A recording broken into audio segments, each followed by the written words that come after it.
എൻ്റെ പ്രിയപ്പെട്ട നാട്ടുകാരെ, നമസ്കാരം. ഇന്ന് രാജ്യം മുഴുവൻ ഭീകരതയ്ക്കെതിരെ ഒന്നിച്ചിരിക്കുന്നു.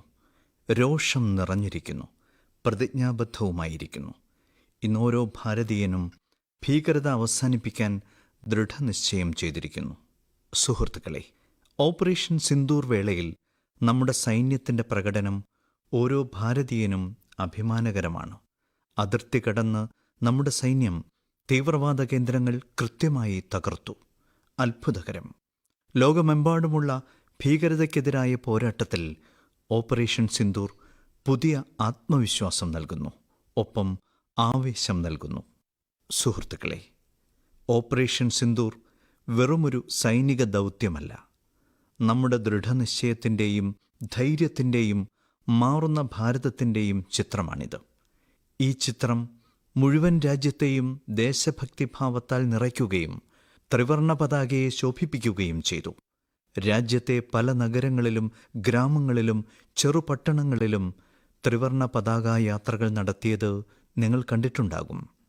രാജ്യത്തിൻ്റെ സൈന്യത്തിന് അഭിവാദ്യമർപ്പിക്കാൻ ആയിരക്കണക്കിന് ആളുകൾ ത്രിവർണ പതാക കൈകളിൽ പിടിച്ചുകൊണ്ട് പുറത്തിറങ്ങി. പല നഗരങ്ങളിലും ധാരാളം യുവാക്കൾ സിവിൽ ഡിഫൻസ് വോളണ്ടിയർമാരാകാൻ ഒത്തുകൂടി. ചണ്ഡീഗഡിൻ്റെ വീഡിയോകൾ വളരെയധികം വൈറലാകുന്നത് നമ്മൾ കണ്ടു. സോഷ്യൽ മീഡിയയിൽ കവിതകൾ എഴുതപ്പെട്ടു, പ്രതിജ്ഞാഗീതങ്ങൾ ആലപിക്കപ്പെട്ടു. കൊച്ചുകുട്ടികൾ വലിയ സന്ദേശങ്ങൾ ഒളിപ്പിച്ചു വച്ചിരിക്കുന്ന ചിത്രങ്ങൾ വരച്ചുകൊണ്ടിരുന്നു. 3 ദിവസം മുമ്പ് ഞാൻ ബിക്കാനീറിൽ പോയിരുന്നു. അവിടുത്തെ കുട്ടികൾ എനിക്ക് സമാനമായ ഒരു പെയിൻറ്റിംഗ് സമ്മാനിച്ചു. ഓപ്പറേഷൻ സിന്ദൂർ രാജ്യത്തെ ജനങ്ങളെ വളരെയധികം സ്വാധീനിച്ചിട്ടുണ്ട്. നിരവധി കുടുംബങ്ങൾ ഇത് അവരുടെ ജീവിതത്തിൻ്റെ ഭാഗമാക്കി. ബീഹാറിലെ കട്ടിഹാറിലും യു.പിയിലെ കുശിനഗറിലും മറ്റ് പല നഗരങ്ങളിലും ഈ കാലയളവിൽ ജനിച്ച കുട്ടികൾക്ക് സിന്ദൂർ എന്ന് പേരിട്ടു. സുഹൃത്തുക്കളെ, നമ്മുടെ സൈനികർ ഭീകരകേന്ദ്രങ്ങൾ തകർത്തു. അത് അവരുടെ അജയ്യമായ ധൈര്യമായിരുന്നു. അതിൽ ഭാരതത്തിൽ നിർമ്മിച്ച ആയുധങ്ങളുടെയും ഉപകരണങ്ങളുടെയും സാങ്കേതിക വിദ്യയുടെയും ശക്തിയും ഉൾപ്പെട്ടിരുന്നു. സ്വയം പര്യാപ്ത ഭാരതം എന്ന ദൃഢനിശ്ചയവും ഉണ്ടായിരുന്നു. ഈ വിജയത്തിൽ നമ്മുടെ എഞ്ചിനീയർമാരുടെയും സാങ്കേതിക വിദഗ്ധരുടെയും മറ്റെല്ലാവരുടെയും പരിശ്രമം പങ്കുചേർന്നിട്ടുണ്ട്. ഈ പ്രചാരണത്തിനു ശേഷം വോക്കൽ ഫോർ ലോക്കൽ എന്ന വിഷയത്തിൽ ഒരു പുതിയ ഊർജം രാജ്യമെമ്പാടും കാണപ്പെടുകയാണ്. ഇതിൽ പലതും ഹൃദയത്തെ സ്പർശിക്കുന്നതാണ്. ഒരു രക്ഷിതാവ് പറഞ്ഞു, ഇനി ഞങ്ങളുടെ കുട്ടികൾക്കായി ഭാരതത്തിൽ നിർമ്മിച്ച കളിപ്പാട്ടങ്ങൾ മാത്രമേ വാങ്ങൂ. ദേശസ്നേഹം കുട്ടിക്കാലം മുതൽ ആരംഭിക്കും. ചില കുടുംബങ്ങൾ പ്രതിജ്ഞയെടുത്തിട്ടുള്ളത് നമ്മുടെ അടുത്ത അവധിക്കാലം രാജ്യത്തെ ഏതെങ്കിലും മനോഹരമായ സ്ഥലത്ത് ചെലവഴിക്കും എന്നാണ്. നിരവധി യുവാക്കൾ വെഡ് ഇൻ ഇന്ത്യ എന്ന തീരുമാനമെടുത്ത് ഭാരതത്തിൽ നിന്ന് തന്നെ വിവാഹം കഴിക്കും. ഇനി എന്ത് സമ്മാനം നൽകിയാലും അത് ഏതെങ്കിലും ഭാരതീയ കരകൗശല വിദഗ്ധരുടെ കൈകളാൽ നിർമ്മിക്കപ്പെട്ടതായിരിക്കും എന്നും ചിലർ പറയുന്നു. സുഹൃത്തുക്കളെ, ഇതാണ് ഭാരതത്തിൻ്റെ യഥാർത്ഥ ശക്തി. ജനമനസ്സുകളുടെ ഒത്തൊരുമ, പൊതുജന പങ്കാളിത്തം. ഈ അവസരത്തിൽ നമുക്ക് ഒരു പ്രതിജ്ഞയെടുക്കാം. നമ്മുടെ ജീവിതത്തിൽ സാധ്യമാകുന്നിടത്തെല്ലാം രാജ്യത്ത് നിർമ്മിച്ച സാധനങ്ങൾക്ക് മുൻഗണന നൽകുമെന്ന്. ഞാൻ എല്ലാവരോടും അഭ്യർത്ഥിക്കുന്നു, ഇത് വെറും സാമ്പത്തിക സ്വാശ്രയത്വത്തിൻ്റെ കാര്യമല്ല, രാഷ്ട്രനിർമ്മാണത്തിലെ പങ്കാളിത്തത്തിൻ്റെ ഒരു വികാരമാണ്. നമ്മുടെ ചുവടുവയ്പ് ഭാരതത്തിൻ്റെ പുരോഗതിക്ക് വലിയ സംഭാവനയായി മാറും. സുഹൃത്തുക്കളെ, എവിടെയെങ്കിലും ബസ്സിൽ യാത്ര ചെയ്യുന്നത് വളരെ സാധാരണമായ കാര്യമാണ്. പക്ഷേ ആദ്യമായി ഒരു ബസ് വന്ന ഒരു ഗ്രാമത്തെക്കുറിച്ച് ഞാൻ നിങ്ങളോട് പറയാൻ ആഗ്രഹിക്കുന്നു. അവിടുത്തെ ജനങ്ങൾ വർഷങ്ങളായി ഈ ദിവസത്തിനായി കാത്തിരിക്കുകയായിരുന്നു. ബസ് ആദ്യമായി ഗ്രാമത്തിൽ എത്തിയപ്പോൾ ആളുകൾ താളമേളങ്ങളോടെയാണ് അതിനെ സ്വീകരിച്ചത്. ബസ് കണ്ടപ്പോൾ ആളുകൾ സന്തോഷിച്ചു. ഗ്രാമത്തിൽ നല്ലൊരു റോഡുണ്ടായിരുന്നു. ആളുകൾക്ക് അത് ആവശ്യമായിരുന്നു. പക്ഷെ മുമ്പ് ഇവിടെ ഒരു ബസ്സും ഓടിയിരുന്നില്ല. കാരണം ഈ ഗ്രാമം മാവോയിസ്റ്റ് ആക്രമണങ്ങളുടെ പിടിയിലായിരുന്നു. മഹാരാഷ്ട്രയിലെ ഗഡ്ചിരോളി ജില്ലയിലാണ് ഈ സ്ഥലം. ഈ ഗ്രാമത്തിൻ്റെ പേര് കാഠേഛരി എന്നാണ്. കാട്ടേച്ചേരിയിലെ ഈ മാറ്റം ചുറ്റുമുള്ള പ്രദേശം മുഴുവൻ അനുഭവപ്പെടുന്നു. ഇപ്പോൾ അവിടുത്തെ സ്ഥിതി വേഗത്തിൽ സാധാരണ നിലയിലേക്ക് വരികയാണ്. മാവോയിസത്തിനെതിരായ കൂട്ടായ പോരാട്ടത്തിന്റെ ഫലമായി ഇപ്പോൾ അത്തരം പ്രദേശങ്ങളിലും അടിസ്ഥാന സൗകര്യങ്ങൾ എത്തിത്തുടങ്ങിയിട്ടുണ്ട്. ബസ് വരുന്നതോടെ തങ്ങളുടെ ജീവിതം വളരെ സുഗമമാകുമെന്ന് ഗ്രാമവാസികൾ പറയുന്നു. സുഹൃത്തുക്കളെ, ഛത്തീസ്ഗഡിൽ നടന്ന ബസ്തർ ഒളിമ്പിക്സിനെക്കുറിച്ചും മാവോയിസ്റ്റ് ബാധിത പ്രദേശങ്ങളിലെ സയൻസ് ലാബിനെക്കുറിച്ചും മൻ കി ബാത്തിൽ നമ്മൾ ഇതിനകം ചർച്ച ചെയ്തു കഴിഞ്ഞു. ഇവിടുത്തെ കുട്ടികൾക്ക് ശാസ്ത്രത്തോട് അഭിനിവേശമുണ്ട്. അവർ കായികരംഗത്തും അത്ഭുതങ്ങൾ പ്രവർത്തിക്കുന്നു. ഈ പ്രദേശങ്ങളിൽ താമസിക്കുന്ന ആളുകൾ എത്രത്തോളം ധൈര്യശാലികളാണെന്ന് ഇത്തരം ശ്രമങ്ങൾ കാണിക്കുന്നു. എല്ലാ വെല്ലുവിളികൾക്കിടയിലും ജീവിതം മെച്ചപ്പെടുത്താനുള്ള പാതയാണ് ഈ ആളുകൾ തിരഞ്ഞെടുത്തിരിക്കുന്നത്. 10-12 പരീക്ഷകളിൽ ദന്തേവാഡ ജില്ലയുടെ വിജയം മികച്ചതാണെന്ന് അറിഞ്ഞതിൽ എനിക്ക് വളരെ സന്തോഷമുണ്ട്. 10ാം ക്ലാസ് ഫലങ്ങളിൽ ഏകദേശം 95% വിജയത്തോടെ ഈ ജില്ല 1ാം സ്ഥാനത്തെത്തി. 12ാം ക്ലാസ് പരീക്ഷയിൽ ഈ ജില്ല ഛത്തീസ്ഗഡിൽ 6ാം സ്ഥാനം നേടി. ചിന്തിക്കൂ, ഒരു കാലത്ത് മാവോയിസം അതിൻ്റെ ഉച്ചസ്ഥായിയിലായിരുന്ന ദന്തേവാഡയിൽ ഇന്ന് വിദ്യാഭ്യാസത്തിൻ്റെ പതാക ഉയർന്നു പറക്കുന്നു. അത്തരം മാറ്റങ്ങൾ നമ്മളെയെല്ലാം അഭിമാനപുളകിതരാക്കുന്നു. എൻ്റെ പ്രിയപ്പെട്ട നാട്ടുകാരെ, ഇപ്പോൾ സിംഹങ്ങളുമായി ബന്ധപ്പെട്ട ഒരു സന്തോഷവാർത്ത ഞാൻ നിങ്ങളോട് പറയാൻ ആഗ്രഹിക്കുന്നു. കഴിഞ്ഞ 5 വർഷത്തിനുള്ളിൽ മാത്രം ഗുജറാത്തിലെ ഗിറിലെ സിംഹങ്ങളുടെ എണ്ണം 674 നിന്ന് 891 വർദ്ധിച്ചു. 674 നിന്ന് 891. സിംഹ സെൻസസിന് ശേഷം വെളിപ്പെടുത്തിയ ഈ സിംഹങ്ങളുടെ എണ്ണം വളരെ സന്തോഷകരമാണ്. സുഹൃത്തുക്കളെ, നിങ്ങളിൽ പലർക്കും ഈ മൃഗസെൻസസ് എങ്ങനെയാണ് നടക്കുന്നതെന്ന് അറിയാൻ താൽപ്പര്യമുണ്ടാകും. ഈ പ്രക്രിയ വളരെ വെല്ലുവിളി നിറഞ്ഞതാണ്. സിംഹ സെൻസസ് 11 ജില്ലകളിലായി 35,000 ചതുരശ്ര കിലോമീറ്റർ വിസ്തൃതിയിൽ നടത്തിയെന്ന് അറിയുമ്പോൾ നിങ്ങൾ അത്ഭുതപ്പെടും. സെൻസസിനായി ടീമുകൾ ഈ പ്രദേശങ്ങൾ റൗണ്ട് ദ ക്ലോക്ക്, അതായത് 24 മണിക്കൂറും നിരീക്ഷിച്ചു. ഈ ക്യാമ്പയിനിൽ ഉടനീളം വെരിഫിക്കേഷനും ക്രോസ് വെരിഫിക്കേഷനും നടത്തി. ഇതോടെ സിംഹങ്ങളെ എണ്ണുന്ന ജോലി വളരെ കൃത്യതയോടെ പൂർത്തീകരിക്കാൻ കഴിഞ്ഞു. സുഹൃത്തുക്കളെ, ഏഷ്യാറ്റിക് സിംഹങ്ങളുടെ എണ്ണത്തിലുള്ള വർധനവ് കാണിക്കുന്നത് സമൂഹത്തിൽ ഉടമസ്ഥാവകാശബോധം ശക്തമാകുമ്പോൾ എത്ര അത്ഭുതകരമായ ഫലങ്ങൾ കൈവരിക്കാനാകുമെന്നാണ്. ഏതാനും പതിറ്റാണ്ടുകൾക്ക് മുമ്പ് ഗിറിലെ സ്ഥിതി വളരെ വെല്ലുവിളി നിറഞ്ഞതായിരുന്നു. പക്ഷേ അവിടുത്തെ ജനങ്ങൾ ഒത്തുചേർന്ന് മാറ്റം കൊണ്ടുവരാൻ മുൻകൈയെടുത്തു. ഏറ്റവും പുതിയ സാങ്കേതിക വിദ്യയ്ക്കൊപ്പം ആഗോളതലത്തിലെ മികച്ച രീതികളും അവിടെ സ്വീകരിച്ചു. ഈ സമയത്ത് വനം ഓഫീസർ തസ്തികയിലേക്ക് വൻതോതിൽ സ്ത്രീകളെ വിന്യസിച്ച ആദ്യത്തെ സംസ്ഥാനമായി ഗുജറാത്ത് മാറി. ഇന്ന് നാം കാണുന്ന ഈ മാറ്റങ്ങൾക്ക് ഇവയെല്ലാം കാരണമായിട്ടുണ്ട്. വന്യജീവി സംരക്ഷണത്തിനായി നമ്മൾ എപ്പോഴും ഇതുപോലെ ബോധവാന്മാരായിരിക്കണം, ജാഗ്രത പാലിക്കണം. എൻ്റെ പ്രിയപ്പെട്ട നാട്ടുകാരെ, 2-3 ദിവസങ്ങൾക്ക് മുമ്പ് ഞാൻ ആദ്യത്തെ റൈസിംഗ് നോർത്ത് ഈസ്റ്റ് ഉച്ചകോടിയിൽ പങ്കെടുത്തു. അതിനു മുമ്പ് വടക്കുകിഴക്കൻ മേഖലയുടെ ശക്തിക്കായി സമർപ്പിച്ച അഷ്ടലക്ഷ്മി മഹോത്സവം ഞങ്ങൾ ആഘോഷിച്ചു. വടക്കുകിഴക്കൻ മേഖലയുടെ കാര്യം തന്നെ കുറച്ച് വ്യത്യസ്തമാണ്. അതിൻ്റെ സാധ്യത, കഴിവ് ശരിക്കും അത്ഭുതകരമാണ്. ക്രാഫ്റ്റഡ് ഫൈബേഴ്സിനെ കുറിച്ചുള്ള രസകരമായ ഒരു കഥ ഞാൻ മനസ്സിലാക്കി. ക്രാഫ്റ്റഡ് ഫൈബേഴ്സ് വെറുമൊരു ബ്രാൻഡ് മാത്രമല്ല, സിക്കിമിൻ്റെ പാരമ്പര്യത്തിൻ്റെയും നെയ്ത്തുകലയുടെയും ഇന്നത്തെ ഫാഷൻ ചിന്തയുടെയും മനോഹരമായ സംയോജനമാണിത്. ഡോക്ടർ ചെവാങ് നോർബു ഭൂട്ടിയയാണ് ഇതിന് തുടക്കം കുറിച്ചത്. അദ്ദേഹം തൊഴിൽപരമായി ഒരു വെറ്ററിനറി ഡോക്ടറാണ്. കൂടാതെ സിക്കിമിൻ്റെ സംസ്കാരത്തിൻ്റെ യഥാർത്ഥ ബ്രാൻഡ് അംബാസഡറുമാണ്. നെയ്ത്തിന് ഒരു പുതിയ മാനം നൽകേണ്ടതല്ലേ എന്ന് അദ്ദേഹം ചിന്തിച്ചു.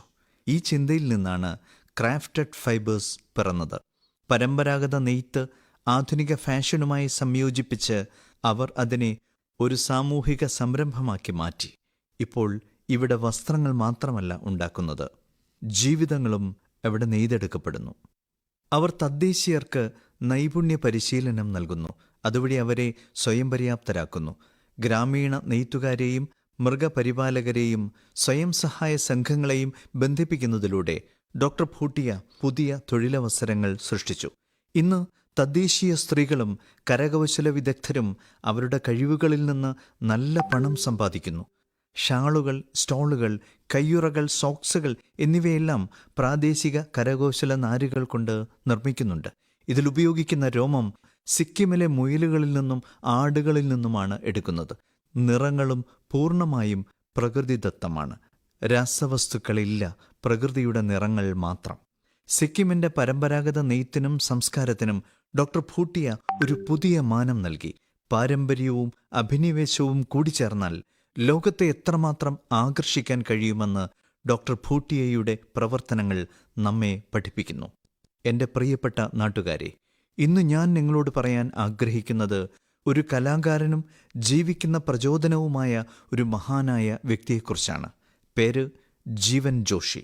പ്രായം 65 വയസ്സ്. ഇനി സങ്കൽപ്പിച്ചു നോക്കൂ, പേരിൽ തന്നെ ജീവനുള്ളവർ എത്രമാത്രം ഊർജ്ജസ്വലരായിരിക്കും എന്ന്. ജീവൻ ഉത്തരാഖണ്ഡിലെ ഹൽദ്വാനിയിലാണ് താമസിക്കുന്നത്. കുട്ടിക്കാലത്ത് പോളിയോ അദ്ദേഹത്തിൻ്റെ കാലുകളുടെ ശക്തി കവർന്നെടുത്തു. പക്ഷേ പോളിയോയ്ക്ക് അദ്ദേഹത്തിൻ്റെ ധൈര്യം കവർന്നെടുക്കാൻ കഴിഞ്ഞില്ല. നടത്തത്തിൻ്റെ വേഗത കുറഞ്ഞെങ്കിലും അദ്ദേഹത്തിൻ്റെ മനസ്സ് ഭാവനയുടെ ഓരോ ഭ്രമണപഥത്തിലും പറന്നുകൊണ്ടിരുന്നു. ഈ പറക്കലിൽ ജീവനൊരു അതുല്യമായ കലയ്ക്ക് ജന്മം നൽകി. ബഗേറ്റ് എന്ന് പേരിട്ടു. ഇതിൽ പൈൻ മരങ്ങളിൽ നിന്ന് വീഴുന്ന ഉണങ്ങിയ പുറന്തൊലി ഉപയോഗിച്ച് അവർ മനോഹരമായ കലാസൃഷ്ടികൾ നിർമ്മിക്കുന്നു. ആളുകൾ പൊതുവെ ഉപയോഗശൂന്യമെന്ന് കരുതുന്ന ആ പുറംതൊലി ജീവന്റെ കൈകളിൽ എത്തുന്നതോടെ ഒരു പൈതൃകമായി മാറുന്നു. അദ്ദേഹത്തിൻ്റെ ഓരോ സൃഷ്ടിയിലും ഉത്തരാഖണ്ഡിലെ മണ്ണിൻ്റെ സുഗന്ധമുണ്ട്. ചിലപ്പോൾ ഈ വാദ്യങ്ങളിൽ പർവ്വതങ്ങളുടെ ആത്മാവ് കുടികൊള്ളുന്നതായി തോന്നും. ജീവിതം നയിക്കുക എന്നത് വെറുമൊരു കലയല്ല, അതൊരു സാധനയാണ്. അദ്ദേഹം തൻ്റെ ജീവിതം മുഴുവൻ ഈ കലയ്ക്കായി സമർപ്പിച്ചു. സാഹചര്യം എന്തുതന്നെയായാലും ഉദ്ദേശ്യം ശക്തമാണെങ്കിൽ അസാധ്യമായി ഒന്നുമില്ലെന്ന് ജീവൻ ജോഷിയെപ്പോലുള്ള കലാകാരന്മാർ നമ്മെ ഓർമ്മിപ്പിക്കുന്നു. അദ്ദേഹത്തിൻ്റെ പേര് ജീവൻ എന്നാണ്. ജീവിതം നയിക്കുക എന്നതിൻ്റെ അർത്ഥം അദ്ദേഹം ശരിക്കും കാണിച്ചു തന്നിരിക്കുന്നു. എൻ്റെ പ്രിയപ്പെട്ട നാട്ടുകാരെ, ഇന്ന് വയലുകളിൽ പണിയെടുക്കുന്നതിനൊപ്പം ആകാശത്തിൻ്റെ ഉയരങ്ങളിൽ പണിയെടുക്കുന്ന നിരവധി സ്ത്രീകളുണ്ട്. അതെ, കേട്ടത് ശരിയാണ്. ഇപ്പോൾ ഗ്രാമത്തിലെ സ്ത്രീകൾ ഡ്രോൺ ദീദികളായി മാറി. ഡ്രോണുകൾ പറത്തുകയും കൃഷിയിൽ പുതിയൊരു വിപ്ലവം കൊണ്ടുവരികയും ചെയ്യുന്നു. സുഹൃത്തുക്കളെ, തെലങ്കാനയിലെ സംഗാറെഡ്ഡി ജില്ലയിൽ കുറച്ചുകാലം മുമ്പ് വരെ മറ്റുള്ളവരെ ആശ്രയിക്കേണ്ടി വന്ന സ്ത്രീകൾ ഇന്ന് ഡ്രോണിൻ്റെ സഹായത്തോടെ 50 ഏക്കർ സ്ഥലത്ത് മരുന്ന് തളിക്കുന്ന ജോലി പൂർത്തിയാക്കുന്നു. രാവിലെ 3 മണിക്കൂറും വൈകുന്നേരം 2 മണിക്കൂറും സൂര്യൻ്റെ ചൂടില്ല, വിഷരാസവസ്തുക്കളുടെ അപകട സാധ്യതയുമില്ല. സുഹൃത്തുക്കളെ, ഗ്രാമവാസികളും ഈ മാറ്റത്തെ പൂർണ്ണ ഹൃദയത്തോടെ സ്വീകരിച്ചു. ഇപ്പോൾ ഈ സ്ത്രീകൾ ഡ്രോൺ ഓപ്പറേറ്റർമാർ എന്നല്ല, മറിച്ച് സ്കൈ വാറിയേഴ്സ് എന്നാണ് അറിയപ്പെടുന്നത്. സാങ്കേതികവിദ്യയും ദൃഢനിശ്ചയവും ഒരുമിച്ച് പോകുമ്പോഴാണ് മാറ്റം സംഭവിക്കുന്നതെന്ന് ഈ സ്ത്രീകൾ നമ്മോട് പറയുന്നു. എൻ്റെ പ്രിയപ്പെട്ട ദേശവാസികളെ, അന്താരാഷ്ട്ര യോഗ ദിനത്തിന് ഇനി 1 മാസത്തിൽ താഴെ മാത്രമേ സമയം ശേഷിക്കുന്നുള്ളൂ.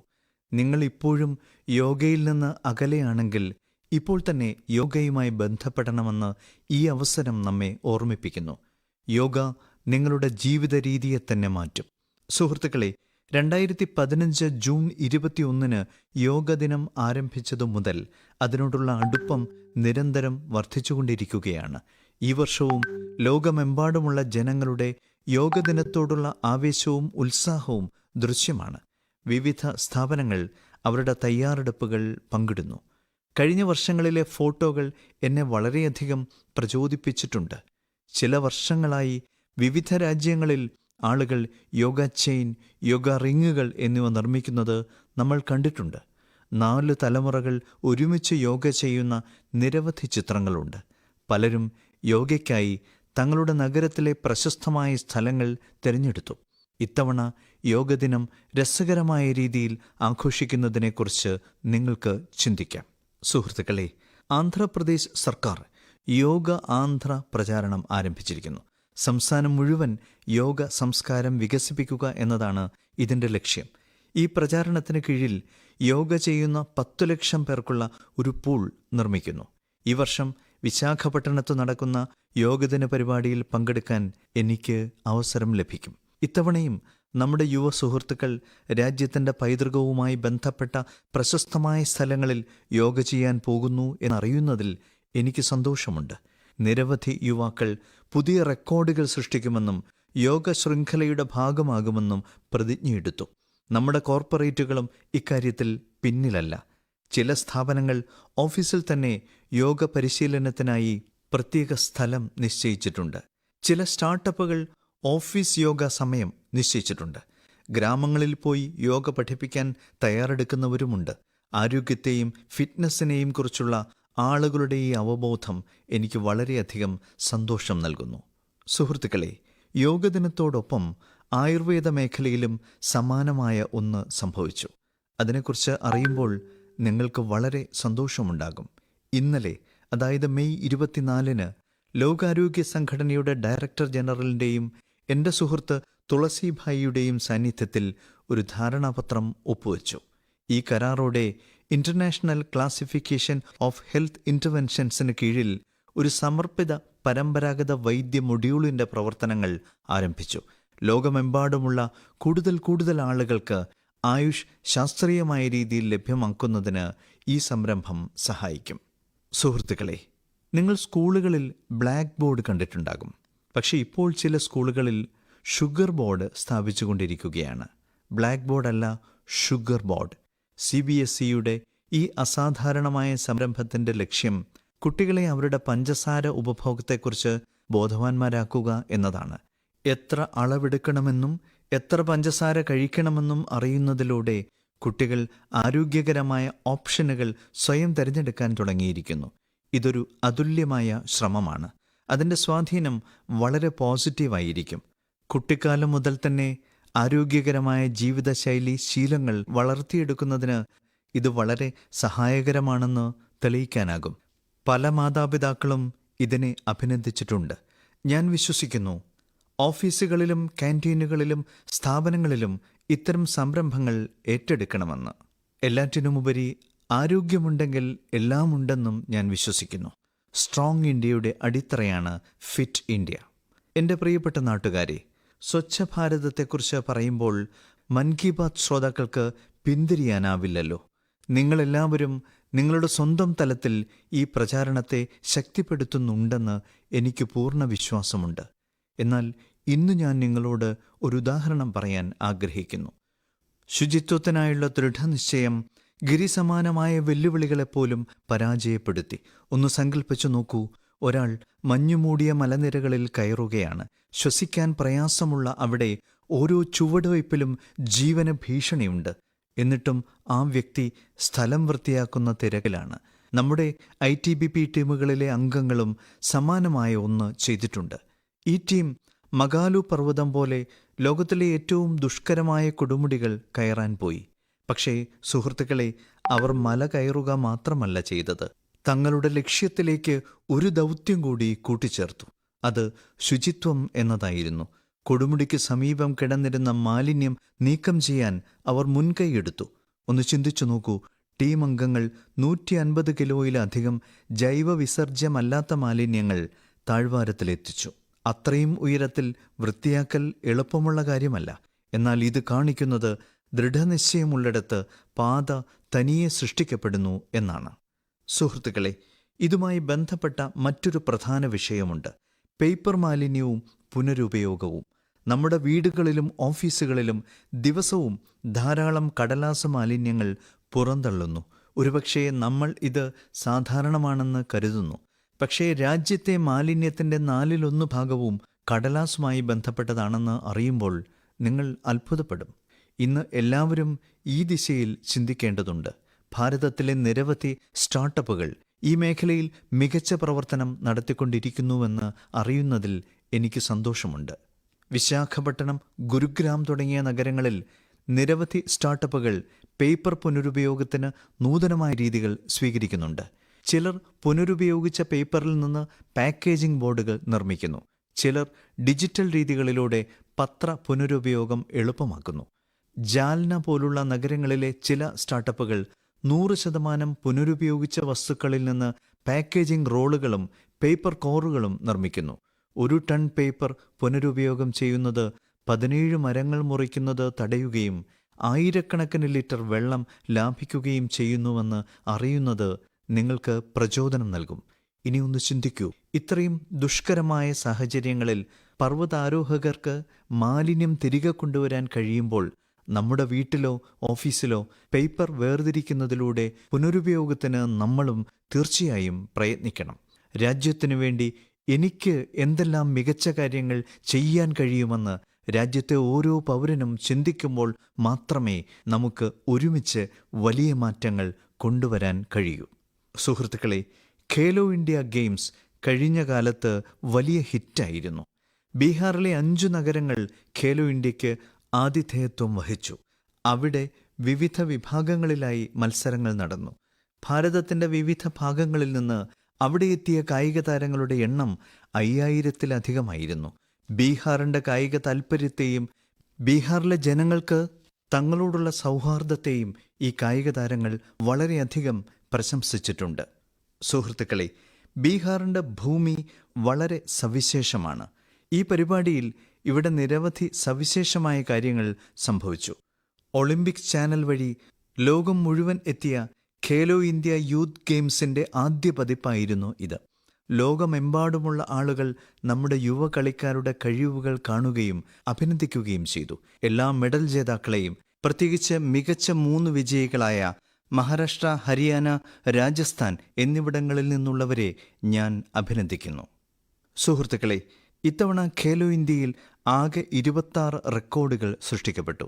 ഭാരോദ്വഹന ഇനങ്ങളിൽ മഹാരാഷ്ട്രയുടെ അസ്മിത ധോനെ, ഒഡീഷയുടെ ഹർഷവർദ്ധൻ സാഹു, ഉത്തർപ്രദേശിൻ്റെ തുഷാർ ചൗധരി എന്നിവരുടെ മികച്ച പ്രകടനങ്ങൾ എല്ലാവരുടെയും ഹൃദയം കീഴടക്കി. അതേസമയം മഹാരാഷ്ട്രയിൽ നിന്നുള്ള സായിരാജ് പർദേശി 3 റെക്കോർഡുകൾ സൃഷ്ടിച്ചു. അത്ലറ്റിക്സിൽ ഉത്തർപ്രദേശിൽ നിന്നുള്ള ഖാദർ ഖാനും ഷെയ്ഖ് ജീഷാനും രാജസ്ഥാനിൽ നിന്നുള്ള ഹൻസ് രാജും മിന്നും പ്രകടനം നടത്തി. ഇത്തവണ ബീഹാറും 36 മെഡലുകൾ നേടി. സുഹൃത്തുക്കളെ, കളിക്കുന്നവൻ ശോഭിക്കുന്നു. യുവ കായിക പ്രതിഭകൾ ഈ ടൂർണമെന്റിനെ വളരെയധികം വിലമതിക്കുന്നുണ്ട്. ഇത്തരം പരിപാടികൾ ഭാരതത്തിൻ്റെ കായിക രംഗത്തിൻ്റെ ഭാവി കൂടുതൽ മെച്ചപ്പെടുത്തും. എൻ്റെ പ്രിയപ്പെട്ട നാട്ടുകാരെ, മെയ് 20-ന് ലോക തേനീച്ച ദിനം ആഘോഷിച്ചു. തേൻ വെറും മധുരം മാത്രമല്ല, ആരോഗ്യത്തിൻ്റെയും സ്വയം തൊഴിലിൻ്റെയും സ്വാശ്രയത്വത്തിൻ്റെയും ഒരു ഉദാഹരണം കൂടിയാണെന്ന് നമ്മെ ഓർമ്മിപ്പിക്കുന്ന ഒരു ദിനമാണിത്. കഴിഞ്ഞ 11 വർഷത്തിനുള്ളിൽ ഭാരതത്തിൽ തേനീച്ച വളർത്തലിൽ ഒരു മധുര വിപ്ലവം ഉണ്ടായിട്ടുണ്ട്. ഇന്നേക്ക് 10-11 വർഷങ്ങൾക്ക് മുമ്പ് ഭാരതത്തിൽ തേനുൽപാദനം ഒരു വർഷത്തിൽ ഏകദേശം 70-75,000 മെട്രിക് ടൺ ആയിരുന്നു. ഇന്നത് ഏകദേശം 1.25 ലക്ഷം മെട്രിക് ടണ്ണായി വർദ്ധിച്ചു. അതായത് തേനുൽപാദനത്തിൽ ഏകദേശം 60% വർധനവ് ഉണ്ടായിട്ടുണ്ട്. തേൻ ഉൽപാദനത്തിലും കയറ്റുമതിയിലും ലോകത്തിലെ മുൻനിര രാജ്യങ്ങളിലൊന്നായി നമ്മൾ മാറിയിരിക്കുന്നു. സുഹൃത്തുക്കളെ, ഈ പോസിറ്റീവ് ഫലത്തിൽ ദേശീയ തേനീച്ച വളർത്തൽ, തേൻ ദൗത്യം എന്നിവയ്ക്ക് വലിയ പങ്കുണ്ട്. ഇതിൻ്റെ കീഴിൽ തേനീച്ച വളർത്തലിൽ ഏർപ്പെട്ടിരിക്കുന്ന ആയിരക്കണക്കിന് കർഷകർക്ക് പരിശീലനവും ഉപകരണങ്ങളും നൽകുകയും വിപണിയിലേക്കുള്ള അവരുടെ നേരിട്ടുള്ള പ്രവേശനം സാധ്യമാക്കുകയും ചെയ്തു. സുഹൃത്തുക്കളെ, ഈ മാറ്റം കണക്കുകളിൽ മാത്രമല്ല, ഗ്രാമഭൂമികയിലും വ്യക്തമായി കാണാം. ഉദാഹരണത്തിന്, ഛത്തീസ്ഗഡിലെ കൊറിയ ജില്ലയിലെ ആദിവാസി കർഷകർ സോൻ ഹണി എന്ന പേരിൽ ശുദ്ധമായ ജൈവ തേൻ ബ്രാൻഡ് സൃഷ്ടിച്ചു. ഇന്ന് GEM ഉൾപ്പെടെ നിരവധി ഓൺലൈൻ പോർട്ടലുകളിൽ ആ തേൻ വിൽക്കപ്പെടുന്നു. അതായത് ഗ്രാമത്തിൻ്റെ കഠിനാധ്വാനം ഇപ്പോൾ ആഗോളതലത്തിൽ വ്യാപിക്കുന്നു. അതുപോലെ ഉത്തർപ്രദേശ്, ഗുജറാത്ത്, ജമ്മു കശ്മീർ, പശ്ചിമ ബംഗാൾ, അരുണാചൽ പ്രദേശ് എന്നിവിടങ്ങളിലെ ആയിരക്കണക്കിന് സ്ത്രീകളും യുവാക്കളും ഇപ്പോൾ തേൻ സംരംഭകരായി മാറിയിരിക്കുന്നു. സുഹൃത്തുക്കളെ, ഇപ്പോൾ തേനിൻ്റെ അളവിൽ മാത്രമല്ല, അതിൻ്റെ പരിശുദ്ധിയിലും പഠനം നടക്കുന്നു. ചില സ്റ്റാർട്ടപ്പുകൾ ഇപ്പോൾ AI, ഡിജിറ്റൽ സാങ്കേതികവിദ്യ എന്നിവ ഉപയോഗിച്ച് തേനിൻ്റെ ഗുണനിലവാരം സാക്ഷ്യപ്പെടുത്തുന്നുണ്ട്. അടുത്ത തവണ തേൻ വാങ്ങുമ്പോൾ ഈ തേൻ സംരംഭകർ നിർമ്മിക്കുന്ന തേൻ പരീക്ഷിച്ചു നോക്കൂ. ഒരു പ്രാദേശിക കർഷകനിൽ നിന്നോ ഒരു വനിതാ സംരംഭകനിൽ നിന്നോ തേൻ വാങ്ങാൻ ശ്രമിക്കുക. കാരണം അതിൻ്റെ ഓരോ തുള്ളിയിലും രുചി മാത്രമല്ല, ഭാരതത്തിൻ്റെ കഠിനാധ്വാനവും പ്രതീക്ഷയും കൂടിക്കലർന്നിരിക്കുന്നു. ഈ തേനിൻ്റെ മധുരം സ്വാശ്രയ ഭാരതത്തിൻ്റെ സ്വാദാണ്. സുഹൃത്തുക്കളെ, തേനുമായി ബന്ധപ്പെട്ട രാജ്യങ്ങളുടെ ശ്രമങ്ങളെക്കുറിച്ച് നമ്മൾ സംസാരിക്കുമ്പോൾ മറ്റൊരു സംരംഭത്തെക്കുറിച്ച് ഞാൻ നിങ്ങളോട് പറയാൻ ആഗ്രഹിക്കുന്നു. തേനീച്ചകളെ സംരക്ഷിക്കേണ്ടത് പരിസ്ഥിതിയുടെ മാത്രമല്ല, നമ്മുടെ കൃഷിയുടെയും ഭാവി തലമുറയുടെയും കൂടി ഉത്തരവാദിത്തമാണെന്ന് ഇത് നമ്മെ ഓർമ്മിപ്പിക്കുന്നു. പൂനെ നഗരത്തിൽ നിന്നുള്ള ഒരു ഉദാഹരണമാണിത്. സുരക്ഷാ കാരണങ്ങളാലോ ഭയം കൊണ്ടോ ഒരു ഹൗസിംഗ് സൊസൈറ്റിയിൽ നിന്ന് ഒരു തേനീച്ചക്കൂട് നീക്കം ചെയ്തു. പക്ഷേ ഈ സംഭവം ഒരാളെ എന്തോ ചിന്തിക്കാൻ പ്രേരിപ്പിച്ചു. അമിത് എന്ന ചെറുപ്പക്കാരൻ തേനീച്ചകളെ നീക്കം ചെയ്യുന്നതിന് പകരം അവയെ രക്ഷിക്കണമെന്ന് തീരുമാനിച്ചു. അവൻ സ്വയം പഠിച്ചു, തേനീച്ചകളെക്കുറിച്ച് ഗവേഷണം നടത്തി, മറ്റുള്ളവരെയും ഉൾപ്പെടുത്താൻ തുടങ്ങി. ക്രമേണ അദ്ദേഹം ഒരു ടീം രൂപീകരിച്ചു. അതിന് അദ്ദേഹം ബി ഫ്രണ്ട്സ്, അതായത് ബി മിത്ര എന്ന പേരിട്ടു. ഇപ്പോൾ ഈ തേനീച്ച സുഹൃത്തുക്കൾ തേനീച്ചക്കൂടുകൾ ഒരു സ്ഥലത്തുനിന്ന് മറ്റൊരിടത്തേക്ക് സുരക്ഷിതമായി മാറ്റുന്നു. അങ്ങനെ ആളുകൾക്ക് ഒരു അപകടവും ഉണ്ടാകില്ല. തേനീച്ചകളും ജീവനോടെ നിലനിൽക്കും. അമിത്തിൻ്റെ ഈ ശ്രമത്തിൻ്റെ ഫലവും വളരെ വലുതാണ്. തേനീച്ചകളുടെ കോളനികൾ സംരക്ഷിക്കപ്പെടുന്നു. തേൻ ഉൽപ്പാദനം വർദ്ധിച്ചുകൊണ്ടിരിക്കുകയാണ്. ഏറ്റവും പ്രധാനമായി ആളുകൾക്കിടയിൽ അവബോധവും വർദ്ധിച്ചുകൊണ്ടിരിക്കുകയാണ്. പ്രകൃതിയുമായി ഇണങ്ങി പ്രവർത്തിക്കുമ്പോൾ എല്ലാവർക്കും പ്രയോജനം ലഭിക്കുമെന്ന് ഈ സംരംഭം നമ്മെ പഠിപ്പിക്കുന്നു. എൻ്റെ പ്രിയപ്പെട്ട നാട്ടുകാരെ, മൻ കി ബാത്തിൻ്റെ ഈ അധ്യായത്തിൽ ഇത്രമാത്രം. രാജ്യത്തെ ജനങ്ങളുടെ നേട്ടങ്ങളും സമൂഹത്തിനായുള്ള അവരുടെ ശ്രമങ്ങളും എനിക്ക് അയച്ചു തന്നുകൊണ്ടിരിക്കുക. മൻ കി ബാത്തിൻ്റെ അടുത്ത അധ്യായത്തിൽ നമുക്ക് വീണ്ടും ഒത്തുചേരാം. നമ്മുടെ നാട്ടുകാരുടെ പുതിയ വിഷയങ്ങളും നേട്ടങ്ങളും നമ്മൾ ചർച്ച ചെയ്യും. നിങ്ങളുടെ സന്ദേശങ്ങൾക്കായി ഞാൻ കാത്തിരിക്കുന്നു. എല്ലാവർക്കും വളരെ നന്ദി. നമസ്കാരം.